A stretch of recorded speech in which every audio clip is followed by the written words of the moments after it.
We've turned into Yugoslavia. It's the only way to run our inner cities is with an iron fist. You will comply. Yeah. If you don't comply, we could have a riot here. He's an ex-copper. He describes himself as an ex-copper. He describes because he's so far away from it now. But he describes our police force now as an army of occupation. That's what he believes them to be. And he said, and he knows this because he's worked in the police. He says, the police now feel the public are there for their fun, to be abused and to be mocked. So they don't now regard the public as somebody they're there to protect. They regard them as an object of ridicule, somebody that they can mock. And it's interesting because I always get that sense whenever a copper talks to me, or if you do something wrong, they come over. They have a very condescending, patronising tone to you, and will not treat you with civility. And I think his observation there is spot on. I've got a slightly different version of that. I wrote an article this week that sort of touches on this. It was about why are the police doing what the police are doing, and I came to the conclusion it's because we've turned into a different version of Yugoslavia. Yugoslavia, for people who don't know, it was a European country. It's now Bosnia, Croatia, all those 6-7 countries down there were called Yugoslavia. It was a multicultural hellhole. That was where the Islamic invasion stopped 1,000 years ago. So the Christians and Muslims didn't get along. The Bosnians didn't like the Serbs because they'd had wars for thousands of years. And the only way you could control that country was with an iron fist. And at the end of the Second World War, when the country was created, it was General Tito, a communist dictator, ran that country with an iron fist. And it was peaceful because everybody was more scared of him than they were of their neighbours.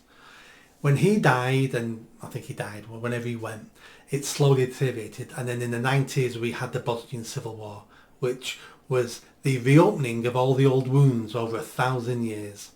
And that's what we have in this country now, as in we have a multicultural hellhole. And the only way we can stop the Muslim and Jews killing each other, and the Pakistanis and the Indians killing each other, because they've always hated each other, and how do we stop the persecution of homosexuals by the conservative religious people? Do you know where we can keep all that in order? Is with an iron fist. And that, over many decades, that's what the police force has become, an iron fist. It used to police our country by consent, because everybody was white and Christian. And there was no internal factions and people got along, and all they had to do was keep on the side of the good people to catch the bad criminals. It's more complicated than that now. Now they're trying to stop good Muslims from hating good Jews. They're trying to stop decent families of Pakistanis fighting with decent families of Indians, and they're trying to stop the persecution of Jews by the persecution of homosexuals by Christians, by Jews, by Muslims, by Sikhs, by everybody. And how can they do that? Well, they have to become a quasi-military force with a fist of steel. And I think that's where we are now. We've turned into Yugoslavia.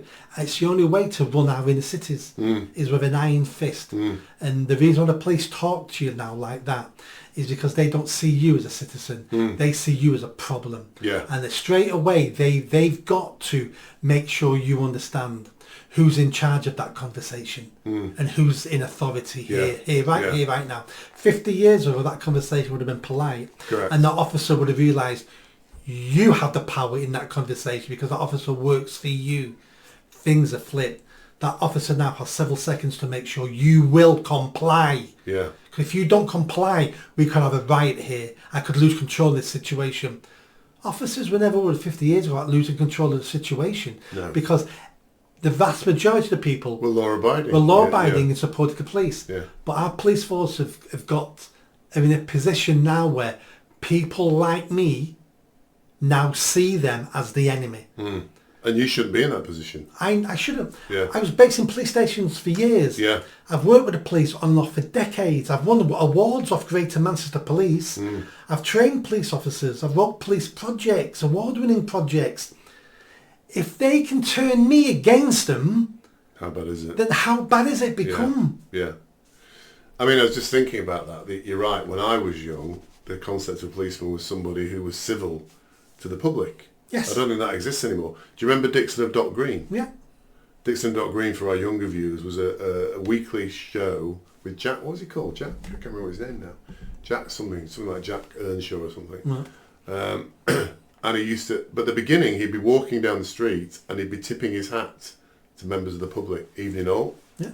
Remember that? Evening all? That's what policemen... Because he worked for them. He worked for them. So he saw them as his charges, Yes. as people he was there to look after, Yeah. not the enemy. Yeah.